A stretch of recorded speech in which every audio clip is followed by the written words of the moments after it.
Friends, welcome to learn English with Shafiq. আজকে আমরা আপনাদের শেখাবো নতুন কিছু সেন্টেন্স, যে সেন্টেন্সগুলো দিয়ে খুব সহজেই ইংরেজিতে প্রশ্ন করা যায়। যেরকম ইংরেজিতে একটি ওয়ার্ড আছে WHAT, হোয়াট। এটাকে কিন্তু ব্রিটিশরা অট বা ওয়াট বলে থাকে। WHAT, অট বা ওয়াট।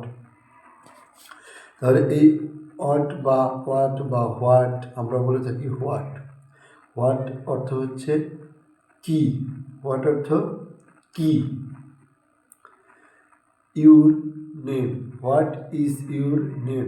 ইউর মানে তোমার, ইউর অর্থ তোমার, আর নেম অর্থ নাম, নেম অর্থ নাম। তাহলে হোয়াট ইজ ইউর নেম, তোমার নাম কি।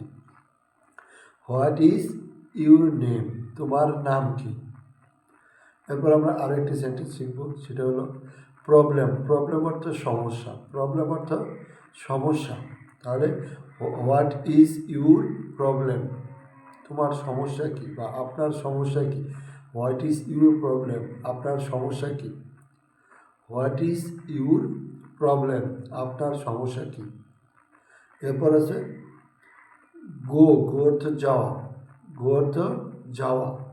অন অর্থ গোয়িং অন মানে যাওয়া বা চলছে, যাচ্ছে, চলছে, এরকম। What is going on, what is going on, কী চলছে। হোয়াট ইজ গোয়িং অন, কী চলছে। হোয়াট ইজ গোয়িং অন, কী চলছে। হোয়াট ইজ গোয়িং অন, কী চলছে। এরপর হচ্ছে দিস অর্থ এই। হোয়াট ইজ দিস, এটা কি। হোয়াট ইজ দিস, এটা কি। হোয়াট ইজ দিস, এটা কি।